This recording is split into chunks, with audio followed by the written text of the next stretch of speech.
7월 FMC 의사록 공개 후 미증시가 하락 마감한 가운데 국내 증시도 양지수 모두 약보 합권으로 거래를 마쳤습니다. 원달러 환율은 한 달 만에 1,320원대로 올라서며 1,320.7원에 마감했습니다. 현대차와 기아가 미국 인플레 감축법에 따른 전기차 세제 혜택 대상에서 제외됐다는 소식에 동반 약세로 거래를 마쳤습니다. 서울시가 15조 원 규모의 양육 지원 프로젝트를 발표하면서 아가방 컴퍼니, 로보로보 등 관련주가 강세로 마감했습니다. 카카오가 카카오 모빌리티의 일부 지분 매각 추진을 중단하기로 했다고 밝혔습니다. ST 바이오센서는 일본 정부와 1,483억 4,209만 원 규모의 진단키트 공급 계약을 체결했다고 공시했습니다. 삼강 M&T가 울산 앞바다에 조성되는 부유식 해상풍력발전단지의 시공사로 선정됐다는 소식에 5%대 상승 마감했습니다.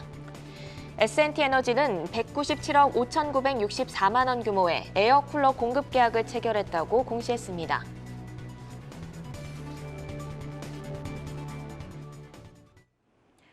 내일 여는 성공투자습관 투데이 한경 코리아마켓. 오늘장 마무리하면서 성공투자의 문 힘차게 열어보겠습니다. 저와 함께 오늘 시장 마감부터 살펴보시죠.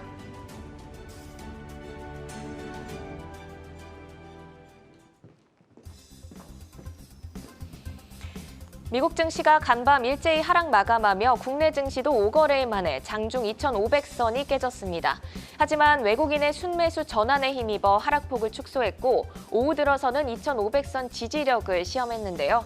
장 초반보다 낙폭을 회복하며 코스피는 2,500선을 지켜냈고 코스닥은 0.1% 하락으로 거래를 마쳤습니다. 수급 보겠습니다. 환율이 1,320원을 넘어섰지만 외국인은 코스피와 선물을 중심으로 매수했습니다. 코스피 시장에서 3,000억 넘게 담았지만 기관이 4,400억 넘는 매도 물량을 출회하며 하방 압력을 가했습니다. 코스닥에서는 외국인과 기관이 양매도에 나섰지만 개인이 800억 넘게 담으면서 지수 하락을 방어했습니다. 이어서 시가총액 상위 종목들의 움직임 마켓맵으로 살펴보겠습니다. 삼성전자가 1%대 상승을 보여준 것을 제외하면 대부분의 시총 상위 종목들은 분위기가 좋지 않았습니다. 미국 기술주의 하락으로 네이버와 카카오도 약세를 보였고요. 또 미국 인플레이션 감축법 통과 여파로 현대 기아차의 조정이 이어졌습니다. 또 사업 분야 이슈가 있는 현대모비스는 3거래일째 약세를 이어갔습니다. 이어서 시가총액 상위 종목들의 특징적인 움직임 보겠습니다. 먼저 하나 에어로스페이스 보겠습니다. 조금 쉬어가던 방산주 오늘 다시금 힘을 내며 올라왔습니다. 하나 에어로스페이스가 한국항공우주산업과 4,193억 규모의 기체 엔진 공급 계약 체결을 공시했습니다. 이에 3%대 상승 지켜내면서 71,400원의 종가를 형성했습니다. 이어서 서울옥션 보겠습니다. 신세계 인수가 임박했다는 소식에 오늘 급등이 나왔는데요. 경영권 프리미엄이 더해진 주당 주식 가격과 구체적인 사업 방향성 검토가 마무리 단계로 접어들었다고 알려지면서 주가가 크게 반응했습니다. 오늘 시장에서 16% 넘게 급등하면서 거래 마쳤습니다. 이어서 특징주 살펴보겠습니다. 먼저 삼강 M&T인데요. 울산 앞바다에 조성되는 부유식 해상풍력발전단지의 기본 설계를 맡는다는 소식에 강세 보였습니다. 앞으로도 여러 프로젝트를 통해 축적한 노하우를 바탕으로 해상풍력발전 글로벌 선도 기업으로서 위상을 확보해 나가겠다는 방침도 밝혔는데요. 이에 5%대 강세로 오늘 거래 마쳤습니다. 다음은 영원무역홀딩스입니다. 자회사의 어닝 서프라이즈에 힘입어 2분기 호실적을 발표했습니다. 영원무역의 OEM 성수기는 2에서 3분기고 영원 아웃도어 브랜드의 유통 성수기는 4에서 1분기로 연결법인 성수기 효과가 번갈아서 발생한다는 분석인데요.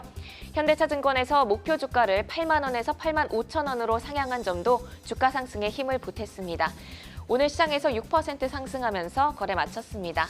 이렇게 특징주까지 짚어드렸고요. 지금까지 마감 시황 정리해드렸습니다.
네, 우리 시장 올려 세우려는 힘이 더 강한데요.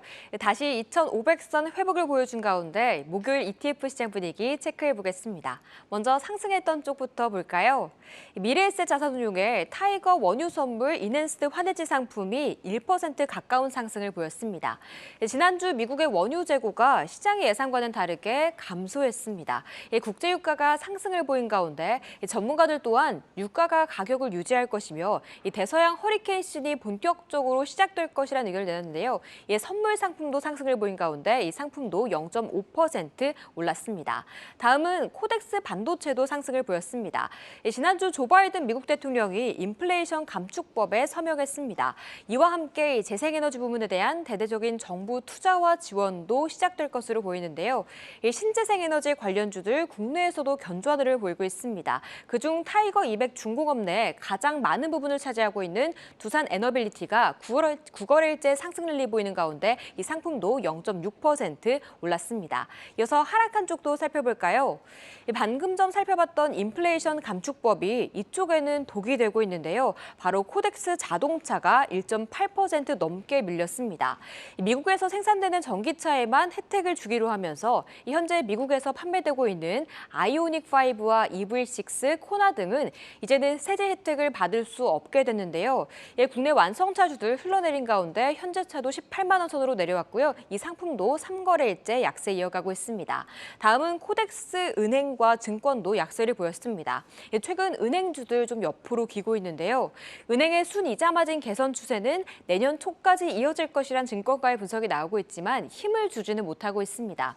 특히 이 상품 내 비중 19%를 차지하고 있는 카카오뱅크는 이 카카오가 흔들리면서 3% 넘게 밀린 가운데 이 상품에 하방 압력을 가했습니다. 지금까지 ETF 시장 마감 살펴봤고요. 이어서 수급 동향도 알아볼까요? 지난 11일부터 17일까지 5거래일 동안 기관은 어떤 종목을 매매했는지 알아보겠습니다. 먼저 어떤 종목을 사들였는지 살펴보면요. LG전자와 SK이노베이션, 삼성전자, SK하이닉스, SO일이 올라와 있습니다. 먼저 LG전자 체크해보시면 전장 부품 사업이 9년 만에 처음으로 흑자를 내면서 재평가받고 있습니다.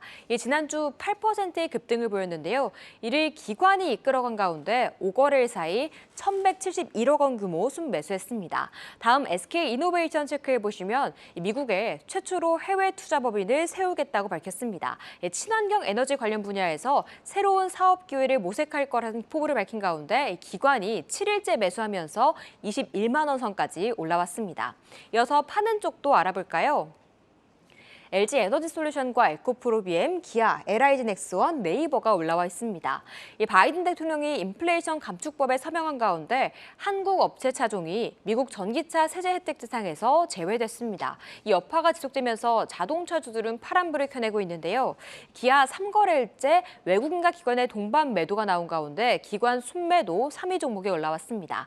다음 LIG넥스원 체크해보시면 방위사업청과 협업해서 신형 경로래를 개발하겠다고 밝혔습니다. 이 방산주들 외부 소식에도 흔들리지 않고 견조하지만 기관은 연일 팔고 있습니다. 지금까지 기관의 매매 동향 살펴봤습니다.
시장의 핫 이슈를 심층 분석해 날카로운 투자 인사이트를 제시해주는 투데이 핫 이슈. 오늘은 단기 랠리 후 숨고르기 구간에서 향후 어떻게 방향성을 잡아 나가야 할지 시장 방향성을 점검하고 전략 세워보겠습니다.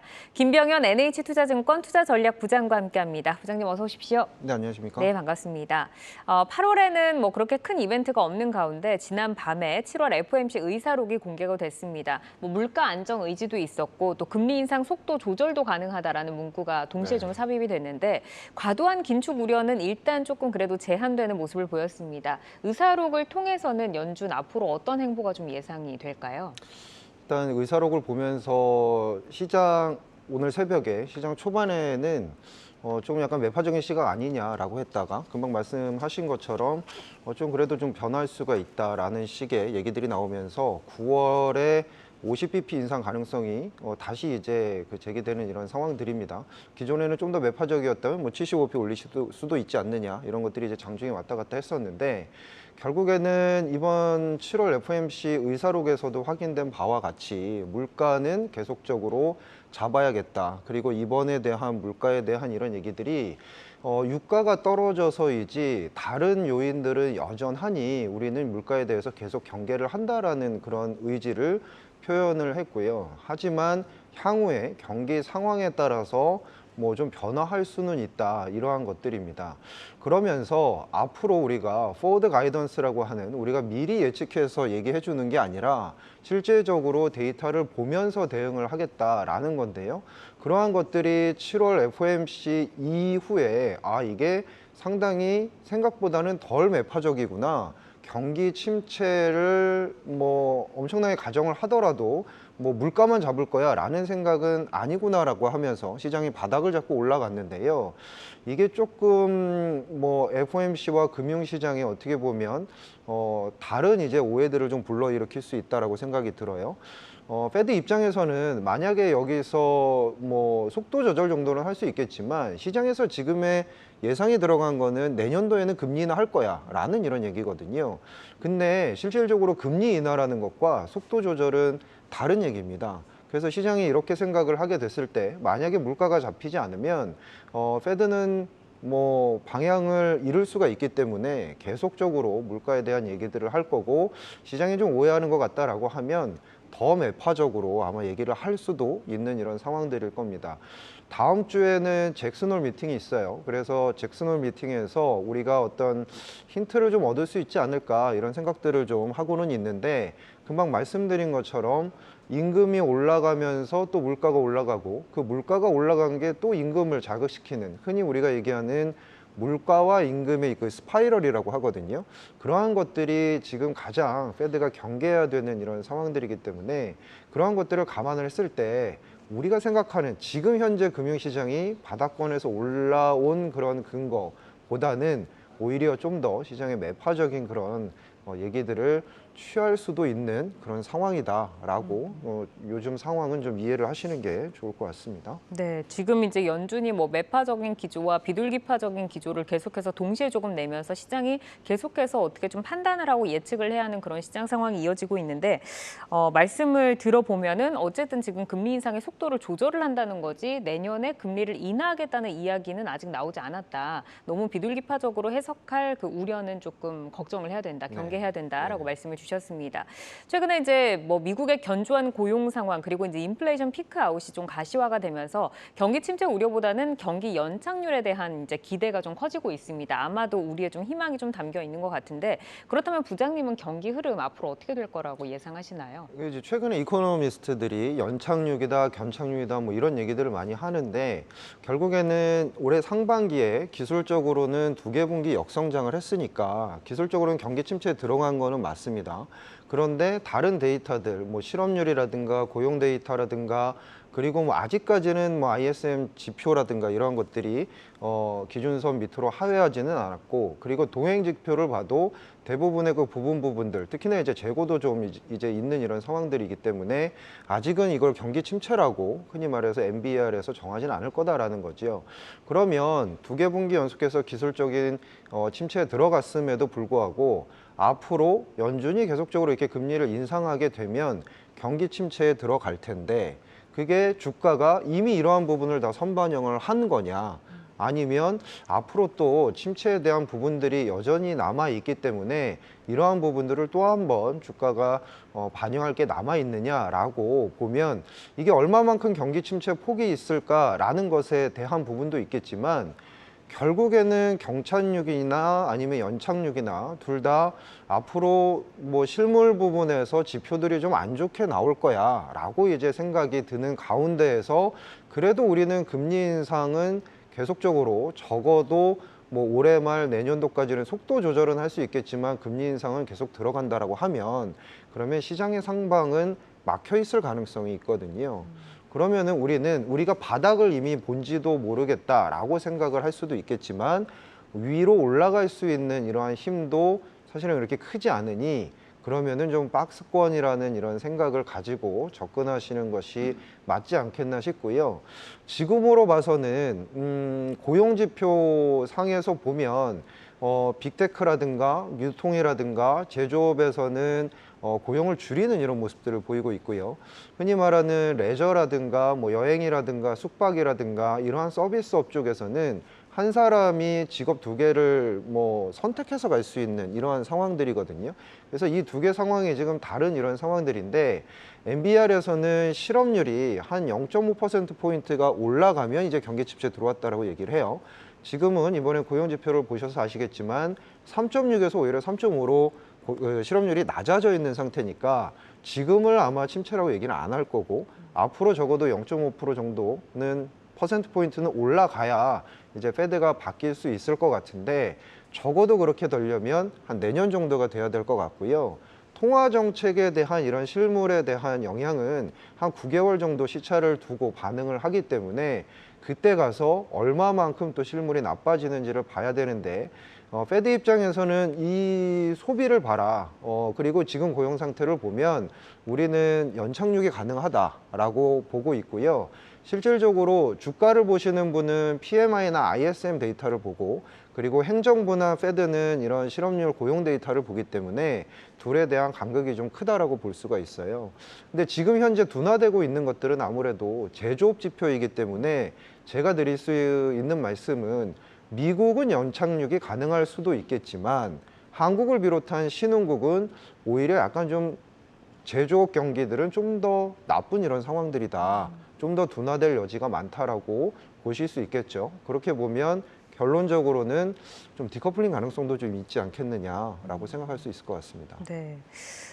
지금 이제 뭐 실업률 지표라던가 실물 지표들이 뭐 시장 예상 대비해서 좀 양호하게 나오니까 페드가 아직 침체가 아니다라고 이야기를 하고 있지만, 서비스 쪽에 뭐 좀 그 비중이 높은 미국 같은 경우는 잘 버틸 수 있으나 신흥국 같은 경우는 더 위험하다. 좀 맞습니다. 서로 지수가 다르게 움직일 수 있는 가능성도 짚어주셨는데, 신흥국 얘기가 나왔으니까 전 중국과 관련해서 좀 네. 질문을 드려보고 싶은데요. 사실 말씀 주신 것처럼 미국은 조금 상대적으로 잘 버티고 있는데, 중국은 최근에 7월 경제 지표가 악화된 것으로 나타났고 부동산 시장도 지금 좀 우려감이 있습니다. 그래서 중국발 금융위기에 대한 우려도 높아지고 있는 것 같은데, 이 글로벌 경기 흐름에 있어서 중국이 암초가 될 가능성은 얼마나 있을까요? 사실 올해 상반기에는요, 중국이 경기의 모멘텀이 될 수 있지 않느냐는 얘기들이 많이 있었어요.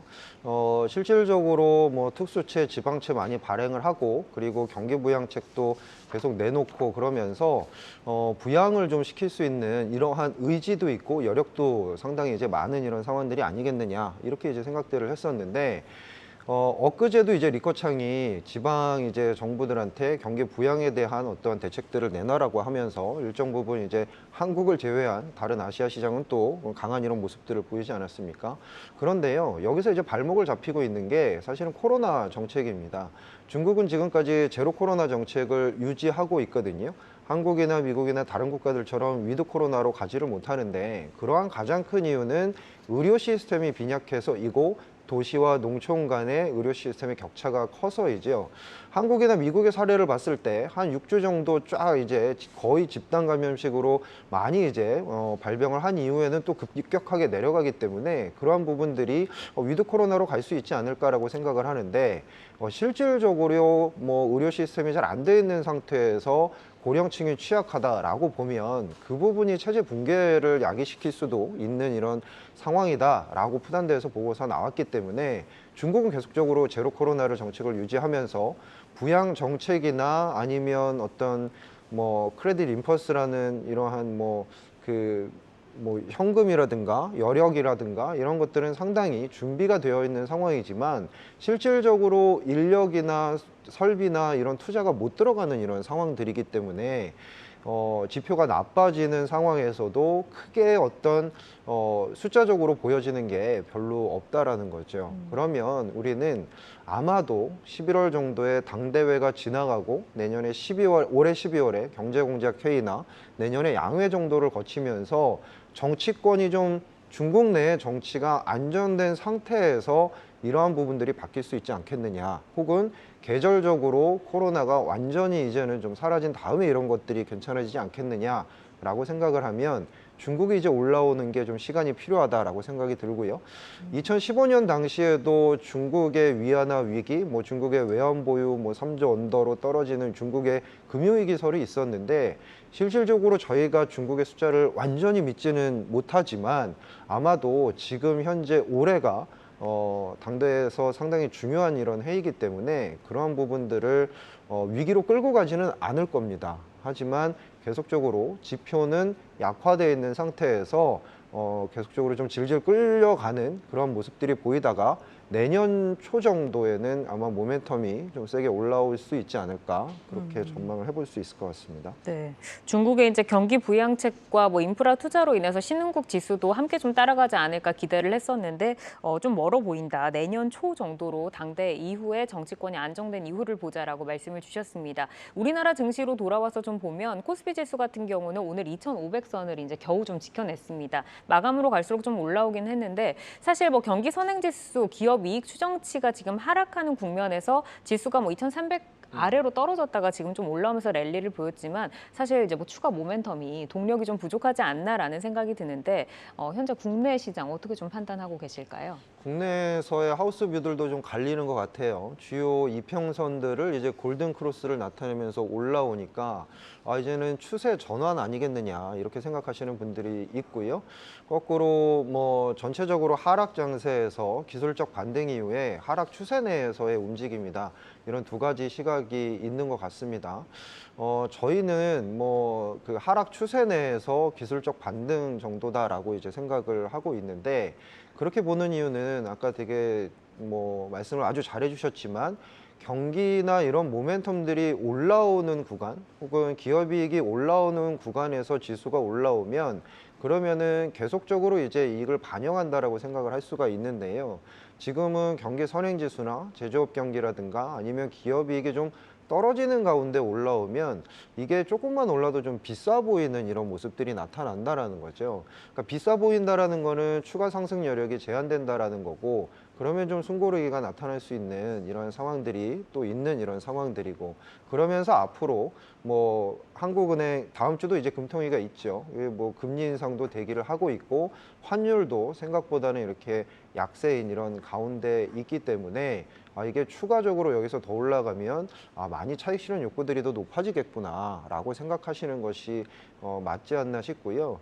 전반적으로 일정 부분 올라와서 짧게 숨고르기 하고 추세 전환을 할 것이냐, 그렇게 보기보다는 지금은 앞으로 좀 불확실성이 꽤 있잖아요. 지금의 하락은 페드의 어떤 스탠스에 대한 변화된 거 아닌가 이런 생각들, 그리고 유가 하락이 가장 좀 큰 이런 상황이었는데 그 부분이 좀 변화될 수도 있는 부분들이 있기 때문에 지금은 위험 관리가 좀 필요한 시기 아닌가 이렇게 생각을 하고 있습니다. 네. 이제 상승 턴어라운드, 추세 전환을 조금 기대를 하는 시각들도 많지만 지금은 하락 추세를 이어가고 있고 기술적 반등이다. 좀 보수적으로 접근하자라고 말씀을 주셨습니다. 이제 외국인의 좀 매수를 보면 환율을 말씀하셨지만 환율이 오늘 1,320원을 찍었잖아요. 근데 이제 7월부터는 외국인의 순매수가 환율과는 조금 다르게 움직이는 것 같습니다. 이 외국인이 오늘도 2천억 정도 코스피를 매수를 했는데 매수 성격을 어떻게 보시는지, 그리고 앞으로 외국인이 우리 시장 어떻게 좀 대응할 거라고 보실까요? 보통 제가 앞서서 그 답변을 드리면 그 다음에 이제 질문 나오는 게 금방 이제 말씀하신 외국인 순매수입니다. 상황은 알겠고 매크로나 탑다운 상황은 알겠는데 수급적으로 외국인이 7월부터 벌써 3조 가까이 지금 산 거 아니냐. 그러면 이게 스마트머니 아니겠느냐, 뭔가 되게 달라지는 이런 모습이다, 이런 것들인데요. 사실상 오늘 봐서도 생각보다는 삼성전자의 이런 쪽에 매수세가 좀 붙으면서 오히려 삼성전자가 다른 지수를 이제 하방을 잡아줬던 이러한 모습입니다. 그러면 지금 현재의 이런 상황에서 외국인들이 정말로 길게 이렇게 장기로 들어올 수가 있는 이런 상황인가? 아니면은 과거에는요. 환율이 1,300원을 넘어가면 외국인이 무조건 들어온다고 그랬거든요. 보통은 통계적으로 1,300원 정도 가면 원화가 이제는 강세로 갈 거야. 이렇게 이제 생각을 해서 보통은 이제 1,200원대를 보고 외국인이 들어온다라고 했는데 지금 현재는 달러가 약세로 가기에는 좀 쉽지 않은 이런 상황들이죠. 왜냐하면 유럽 쪽의 경기가 별로 안 좋기 때문에 상대적인 이런 성장률 격차로 인해서 달러는 약세를 보이기가 좀 쉽지 않고요. 원화 같은 경우에는 무역 수지와 보통 상관관계가 높은데 물론 유가가 좀 내려갔긴 했지만 여전히 이런 원재료의 비용이 높기 때문에 수입 물가는 상당히 높고 수출은 지금 좀 둔화되어 가고 있는 과정이죠. 무역 수지가 계속적으로 적자가 나고 있는데 무역 수지 적자일 때는 원달러 환율이 강세를 보이기는 좀 쉽지 않다라고 생각을 합니다. 그래서 지금에 있는 외국인 일정 부분 반도체를 상당 부분 언더웨이트 해놓기 때문에 그 부분을 일정 부분 되돌리는 그런 정도는 있을 수 있고요. 그리고 대부분은 흔히 말해서 최근에 이제 정부 당국에서 공매도 위법 사항에 대해서 상당히 이제 세게 얘기들을 하면서 그런 뉴스 기사들이 많이 나오는데 흔히 말하는 쇼커버가 많이 좀 담겨져 있지 않겠느냐라고 저희는 생각을 하고 있는 상황들이고요. 이게 쇼커버가 나중에 순매수로 들어올 때 공매도는 공매도로 잡히고 대차장고는 잡히지만 매수로 이제 쇼커버라는 이제 그런 것들을 풀 때는 쇼커버로 신고는 안 돼 있는 상황이거든요. 그래서 종목별로도 봐서도 그렇고 대차장고 코스피에 전체적으로 줄면서 이제 이런 것 부분들이 올라와서 상당 부분은 이런 쇼커버가 많이 들어 있고 그리고 일부는 너무 많이 언더웨이트 해놓은 것에 대한 일부 되돌림 이 정도로 생각을 하시는 것이 어떤가 싶습니다. 네, 그러니까 결국 지금 외국인의 매수는 연속성이 없는 매수일 가능성이 높다라고 좀 말씀을 듣겠습니다.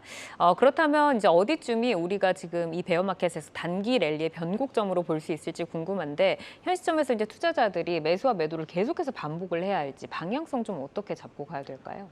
보통은 많이들 아시는 게요. 기술적으로 낙폭의 50% 정도가 이제 되돌림이다. 그게 이제 기술적 반등 폭이다라고 얘기를 하고 있고 그 정도 오면 이제 한 2,600 정도가 되는 거죠. 2,600 정도가 코스피의 PER로 보면 한 9.8배 정도 되기 때문에 그러면은 평균 과거 10년 몇 년 평균이 한 10배 정도니까 이거를 넘어가면 좀 비싼 거 아닌가 이렇게 이제 생각들을 하실 수가 있을 것 같아요. 오늘 한 2,500선 이제 되는 이런 상황들이니까요. 여기서 좀 숨고르기 왔다 갔다 할 수는 있겠지만 전반적으로는 좀 하락 추세에서 보시는 것이 맞겠고 4분기에는 이런 페드의 변화된 모습들 그리고 천연가스 가격이 많이 올라가는데 다시 유가가 위로 올라갈 수 있는가 이런 부분들을 좀 점검하시는 것이 좋을 것 같습니다. 제가 봤을 때는요. 지금은 아마도 경기와 무관한 주식들로 쭉 채워가시는 것이 좋을 것 같고 내년도 초, 좀 빠르면 연말 연초 혹은 1분기 정도에 아까 말씀드렸던 중국 쪽의 상황들이 좀 변하면서 우리가 그동안 관심이 없었던 흔히 말하는 경기에 민감한 주식들 그러한 것들이 올라오고 그 다음에는 또 반도체가 만연하게 올라올 수 있기 때문에 내년도 1분기 정도에는 상당히 또 주식 사기에 좋은 환경들이 연출될 거다라고 생각하고 있습니다. 네, 매수는 좀 서두르지 않고 시장을 조금 더 본 뒤에 내년에 좀 대응을 하자라고 말씀을 주셨는데 어쨌든 장기적으로는 하락 추세를 이어갈 것 그리고 단기적으로는 상단을 2,600선 정도로 좀 제시를 해주시면서 우리가 봐야 할 섹터는 인플레이션과 무관한 섹터를 좀 보자라고 말씀 주셨습니다. 네, 오늘은 단기 랠리 후에 숨고르기 구간에서 향후의 방향성 어떻게 잡아가야 할지 들어봤습니다. 김병현 NH투자증권 부장과 함께했습니다. 부장님 고맙습니다. 감사합니다.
네, 이슈 섹터와 기업들을 통해 종목의 스펙트럼을 넓혀가는 투데이 이슈 콕톡. 오늘은 호재와 악재 줄다리기 속 희비가 엇갈리고 있는 현대차, 조선기자재 그리고 폐배터리 관련주 점검하고 전략 세워보겠습니다. 정경민 IBK투자증권 분당센터 차장과 함께합니다. 안녕하세요. 안녕하세요. 네, 미국 인플레 감축법이 17일 전격 시행됐는데요. 신형 전기차 구매자에게 제공하던 세액 공제 혜택이 북미 생산 차량에만 적용되면서 한국에서 생산된 현대차, 기아차에 대한 보조금이 중단됐습니다. 이에 전기차 모멘텀으로 질주하던 현대차 그룹에 제동이 걸렸는데요. 호재와 악재 사이 현대차 그룹의 대응 전략을 점검해 보겠습니다. 네, 먼저 세액 공제에서 제외되면서 현대차 그룹이 실질적으로 어느 정도의 타격이 예상되나요? 일단은 뭐 어느 정도 이제 매출 감소가 나올지는 알 수는 없기 때문에 이 이제 추정이 좀 가능한 이제 그런 수치가 나올 때까지는 주가의 낙폭, 그러니까 주가가 좀 제대로 반등하기는 좀 어려워 보입니다. 그러니까 뭐 수치가 계산이 된다면이야 이제 그때부터는 그 악재가 이제 소멸의 국면을 좀 맞겠는데 아무래도 이제 월간 단위로라도 이 요인으로 인해서 어느 정도의 피해가 있다라는 이제 추정이 나오는 그런 시점까지는 주가의 반등은 조금 좀 미온적일 수밖에 없지 않을까 이렇게 좀 보고 있고요. 북미 전기차 판매량 증가 소식이 나왔었던 게 이제 올 1분기였잖아요. 그때 16만 원부터 지금 7월까지 이제 20만 원 선까지 거의 좀 올라오는 그런 상황이었었는데 아무래도 이제 이 이슈가 후퇴하는 만큼 상승폭의 한 절반 정도는 내주고 여기서 이제 횡보 구간을 맞아가는 이제 그런 것들을 좀 기대해 봐야 될 것 같아요. 그렇기 때문에 향후 보조금 없이 이제 기록되는 판매량 수준, 요게 이제 월간 단위로 좀 집계가 나와야 될 것 같고 미국 내 생산량 증대를 그러니까 미국에서 생산을 증가한다. 뭐 이런 이제 소식이 나오고 또 이제 자체적인 인센티브로 좀 이렇게 미봉책이라도 좀 쓰는 그런 좀 결과가 나올 때까지는 아무래도 좀 투자 심리가 짓누르는 하락세는 조금 이어지지 않을까 이렇게 좀 보고 있습니다. 네, 이익 감소가 어느 정도 확인되기 전까지는 주가 반등은 좀 제한적일 것이다라는 전망을 주셨는데요. 현대차 그룹이 올해 상반기에 사상 처음으로 세계 자동차 판매량 3위에 올랐다는 소식이 전해졌는데 이런 인플레 감축법이라는 상황을 만나서 참 안타깝습니다. 반도체 품귀 현상 속 현대차 그룹의 공급망 다변화 전략이 통했다는 분석인데요. 전기차 외의 라인업 다변화로 리스크를 타개해 나갈 수 있을지, 뭐 현재 판매 비중을 볼 때 이거에 대해서는 어떻게 보시나요? 일단 상반기에만 현대차와 기아가 한 9만 대 정도를 이제 기록을 했었는데 테슬라에서 이제 넘버 2까지 올라왔었죠.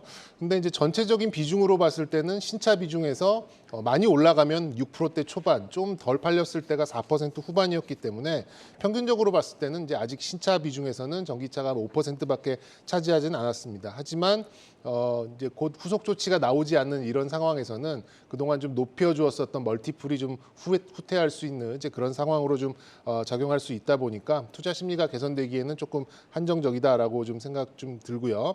그런 면에서는 이제 후속 조치가 나올 걸로 보고 있어요. 현대차에서 미국의 생산 비중을 좀 확대하겠다 이런 것도 좀 나올 것 같고 또 이제 지금 이제 부품주들은 좀 나쁘지 않은 모습을 좀 보여주고 있는데 그런 모습에 따라서 이제 동반 진출했었던 부품주 쪽으로 완성차에서 투자 심리가 이동하는 이런 좀 흐름으로 좀 예상을 해보고 있습니다.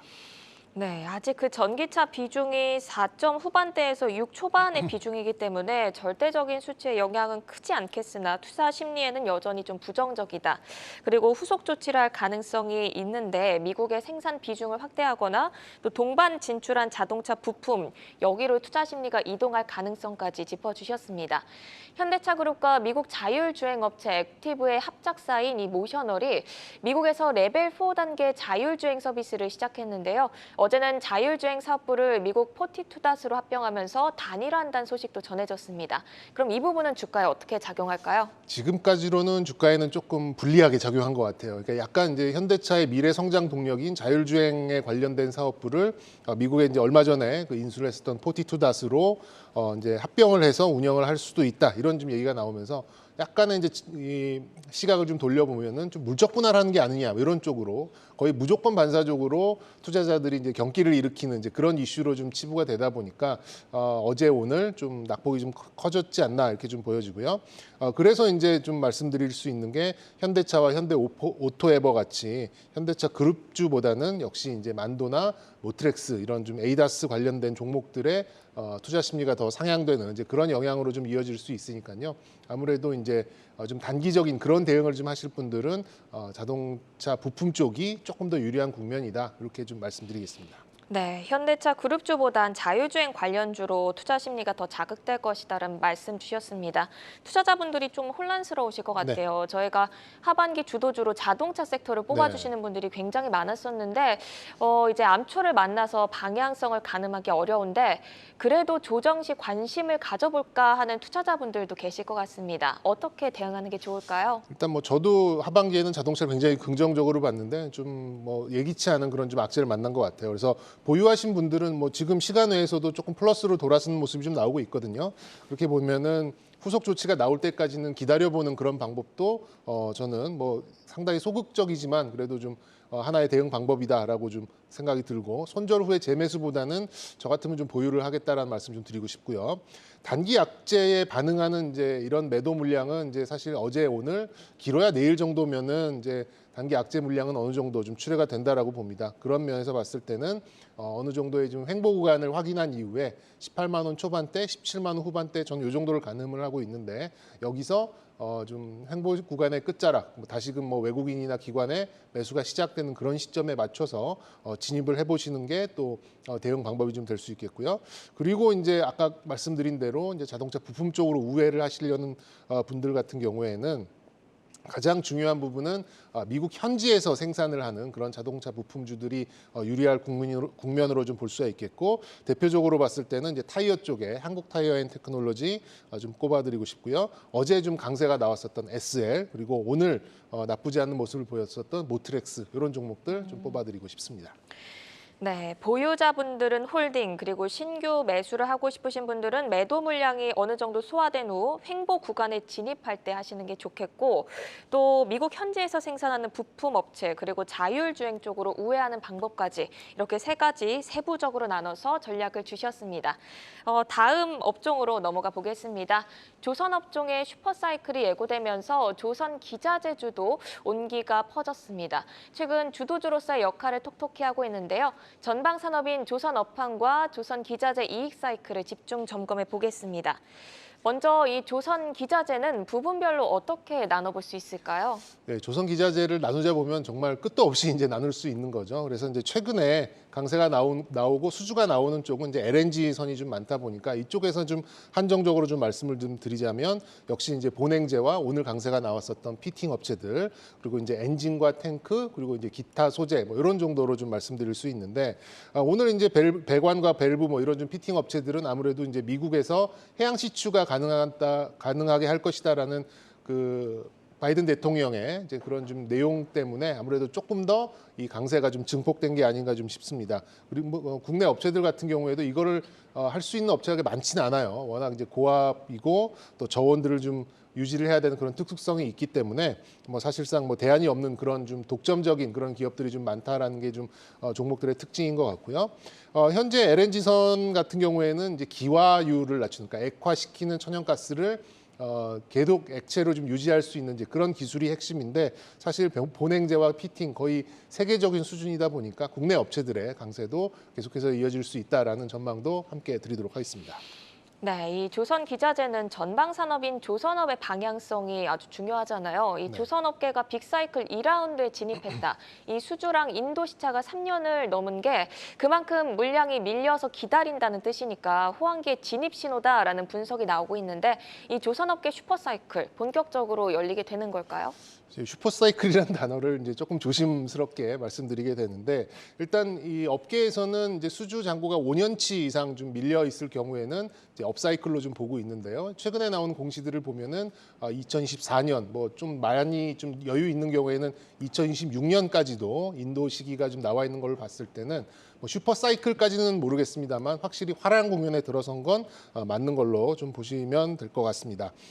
그리고 향후에 이런 뭐 신재생 에너지나 수소 뭐 이런 친환경 쪽으로 전체적인 에너지 수급으로 넘어가려면 짧게는 3년, 길게는 10년 가까이도 좀 걸리기 때문에 지금 당장 필요한 에너지 수급을 위해서는 이런 조선주 쪽에 에너지 수급에 대한 이제 그런 관심이 더 올라갈 수밖에 없고 지속적으로 좀 수주가 나올 수밖에 없기 때문에 저는 지속적인 이제 그런 흐름을 좀 예상할 수 있겠고요. 아무래도 이제 그동안은 선가보다 빨리 올라갔었던 이제 후판 가격, 그러니까 비용 때문에 다소간의 좀 주가 상승이 좀 막혀 있었습니다만 최근 들어서 이제 철강 가격이 좀 후판 가격이 하락하면서 거기에 따른 좀 증폭 현상을 동시에 좀 누릴 수 있지 않았나. 뭐 얼마 전에 나왔었던 항공주들이 유가가 떨어지면서 강세가 나왔었던 거하고 비슷한 논리라고 좀 보시면 될 것 같아요. 그래서 향후에는 뭐 수주도 중요한 상황입니다만 주가의 민감도는 적어도 조선주의 경우에는 이런 이 원자재의 수급 양상 여기에 따라서 더 크게 좀 작용하지 않을까 이렇게 좀 예상해 보도록 하겠습니다. 네, 지금까지는 좀 적자를 냈는데 그래도 조선사들의 실적이 3분기부터 흑자로 네. 돌아설 것이다라는 기대감이 커지고 있습니다. 그렇다면 이 기자재 업체들의 턴어라운드도 본격적으로 시작된다고 볼 수 있을까요? 네, 저는 좀 추격을 해도 괜찮을 만큼 좀 공격적인 시각을 가지셔도 좋겠다 이렇게 말씀드리고 싶고요. 개인적으로는 조선주보다는 기자재 쪽을 조금 더 선호한다 이렇게 좀 말씀드리겠습니다. 그간 좀 의아했던 부분이 뭐 조선주야 이런 원자재 부분이 어느 정도 좀 주가 상승을 가로막는 이런 부분이 좀 있긴 있었습니다만 성과와 상관없이 기자재 쪽은 어쨌든 수주가 나가는 계속 그런 부분이었고 수주가 계속 쌓이는 부분이었었는데 주가가 움직이지 못했던 게 좀 굉장히 좀 아쉬운 부분이었는데 뒤늦은 그런 추격을 하고 있다 이렇게 좀 말씀드릴 수 있겠고요. 기자재도 뭐 원재료 관련돼서 어느 정도의 영향은 좀 받고는 있습니다만 말씀드렸듯이 이제 절대적인 수주량이 커질 경우에는 이제 영업 레버리지, 그러니까 각종 고정 비용을 커버하면서 벌어들이는 마진이 커지는 이제 그런 구간에 들어설 수 있기 때문에 좀 마진 확보에는 훨씬 유리한 이제 그런 국면을 좀 맞이했다라고 볼 수가 있겠고요. 일단 제대로 된 상승도 없이 조정을 이제 시장하고 같이 맞았기 때문에 저는 조선주보다 훨씬 더 빠른 그런 상승을 맞춰내지 않을까 이렇게 좀 기대를 해보고 있고 역시 대안이 많지 않은 이제 본행제 그리고 아까 언급을 드렸었던 밸브 이런 쪽에 뒤늦은 강세는 충분히 수긍할 수 있는 그런 부분이라고 생각이 들고요. 일단 방향성도 맞고 속도도 좀 가미될 수 있기 때문에 일단 한 8, 9월 시장이 조금 소강 국면에 접어들었을 때 어떻게 보면 시장에서는 조금 돋보일 수 있는 그런 섹터로도 좀 분류를 할 수 있겠습니다. 네, 이 기자재 쪽이 제대로 치고 나가지 못한 채 조정을 받아서 조선주보다는 더 빠른 주가 흐름을 기대하신다라고 말씀 주셨고 그쪽에서도 본행제 그리고 밸브 쪽으로 더 보자는 말씀 주셨습니다. 근데 이 조선 기자재 업체가 최근 이미 오른 측면이 있어서 선뜻 손이 가기는 좀 부담스러운 자리인데 그러면 어떤 부분을 공략 포인트로 잡아야 할지 궁금하고 차장님의 최선호주 네. 이것도 한번 들어볼게요. 일단 조선 기자재 쪽은 무조건 수주 잔고를 좀 보시면 될 것 같아요. 수주 잔고 대비 현재 시가총액이 어느 정도 와 있는가 이렇게 본다면 펀더멘탈이 이제 확보되어 있는 상황이기 때문에 어떤 수주의 취소가 나오지 않는다면 그 정도 실적은 믿고 갈 수 있는 이제 그런 부분이 있을 것 같고요. 그런 것들을 바탕으로 좀 뽑아보자면 조선주 중에서는 역시 지금 현재 거의 한 달 넘게 외국인들이 계속 매수해 들어오고 있는 현대미포조선, 저는 뭐 상방은 좀 더 열려 있다 이렇게 좀 볼 수 있겠고 2025년까지 지금 추정되는 영업이익으로 봤을 때 지금 밸류에이션은 훨씬 더 높일 수 있는 이제 그런 국면이라고 생각이 듭니다. 그래서 조선주 중에서는 현대미포조선 말씀드리고 싶고요. 기자재 중에서는 글쎄요 조금 가격이 좀 높은 수준에 있긴 있습니다만 역시 한국카본인 것 같아요. 1조 3천억이 넘는 향후 수주를 좀 가지고 있는데 1년에 한 3, 4천억 정도의 그런 매출을 보인다라고 가정을 해봤을 경우에는 3, 4년간의 수주는 그냥 쌓여 있다고 보시면 되거든요. 그런 면에서 봤을 때 일단 매출은 확실한 것 같고 원료 가격, 원료 단으로 볼 수 있는 이제 화학 제품이죠. MDI 가격도 최근에 많이 안정화되어 있다 보니까 그런 수주를 따라서 뭐 이렇게 무난하게 좀 실적을 옮길 수 있는, 올려갈 수 있는 그런 종목인 것 같고요. 아시다시피 또 카본 소재가 또 풍력에도 적용이 되잖아요. 풍력까지도 확장성을 보이고 있다라는 점에서 좀 선택해드리고 싶습니다. 마지막으로는 이제 잘 모르시는 그런 종목이 좀 될 수도 있겠는데 국도화학이라는 종목이 있어요. 이제 에폭시에 대한 국내 점유율 1위 업체인데요. 거의 뭐 90%에 가까운 아주 이제 독점적인 그런 점유율을 가지고 있는데 보시면 이 배들은 사실 이제 뭐 페인트나 어떤 이제 소재로 이제 코팅이 되어 있잖아요. 사실 그런 에폭시 소재가 이 업체에서 다 제공을 한다라고 좀 보시면 될 것 같고 말씀드렸듯이 이제 이 MDI라는 이제 원료 가격이 좀 안정돼 있다 보니까 이 완전히 좀 밀봉을 시켜야 되는 그런 입장에서 에폭시의 사용도 계속해서 늘어날 걸로 좀 보고 있습니다. 그런 면에서는 현재 이익도 좋고 아직까지 좀 시장에서의 선호도가 올라오고 있지는 않습니다만 굉장히 밸류에이션도 좀 좋은 국도화 이렇게 좀 꼽아드리도록 하겠습니다. 네, 조선주에서는 현대미포조선 그리고 기자재 쪽에서는 한국카본, 그리고 기타 소재에서는 국도화학 이렇게 세 종목 꼽아주셨습니다. 이렇게 조선 쪽 관련 종목 살펴봤고요. 이어서 폐배터리 관련주로 넘어가 보겠습니다. 전기차 시장 확대와 함께 폐배터리 재활용 관련주가 주목받고 있습니다. 특히 니켈, 리튬 등 배터리 원자재 수급 어려움이 가중되자 이 배터리 재활용 투자가 더 각광받고 있는데요.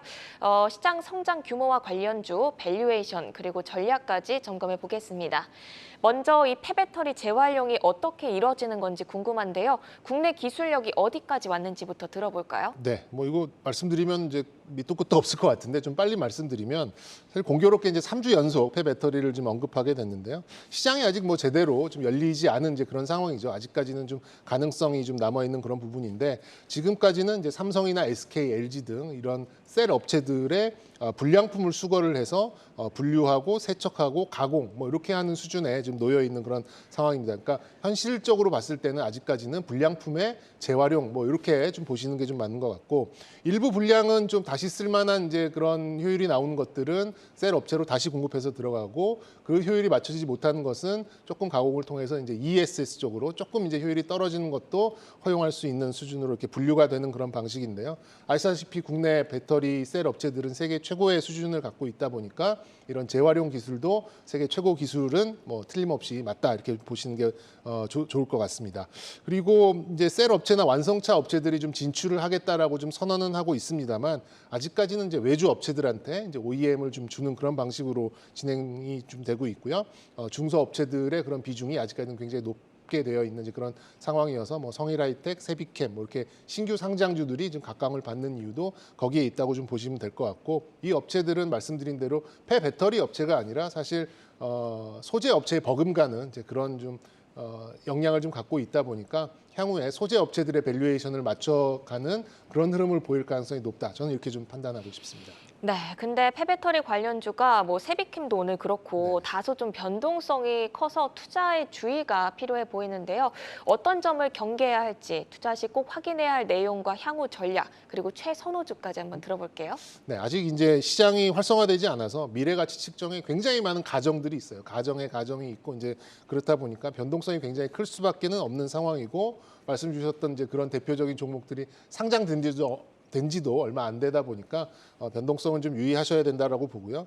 배터리는 이제 어쨌든 전기차에 주로 쓰이지만 배터리 이퀄 전기차는 아닙니다. 좀 시각을 확장할 필요가 있다라고 좀 보아져요. 그렇게 본다면 ESS 관련주까지도 좀 확장해서 좀 시각을 늘려보시는 것도 좀 좋지 않을까. 어쨌든 지금까지 아직까지는 투자 심리가 지배하는 곳이지 실적이나 뭐 밸류에이션 이런 것들이 좀 다소 좀 미흡할 수는 있어요. 그런 면에서 봤을 때는 저는 성일하이텍을 좀 꼽아드리고 싶고 과거 이제 삼성 SDI로부터 이제 사업을 시작했고 뭐 일괄 수집, 분리, 가공, 유통까지 모든 사업을 좀 갖고 있는 이제 그런 곳이기 때문에 저는 뭐 외주사 중에서는 가장 역량이 높은 기업이다 이렇게 좀 말씀드릴 수 있겠습니다. 네, 관심 기업 성일하이텍까지 꼽아주셨습니다.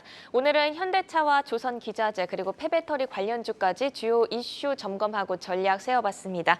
오늘은 IBK 투자증권 분당센터 정경민 차장과 함께했습니다. 고맙습니다. 네, 감사합니다.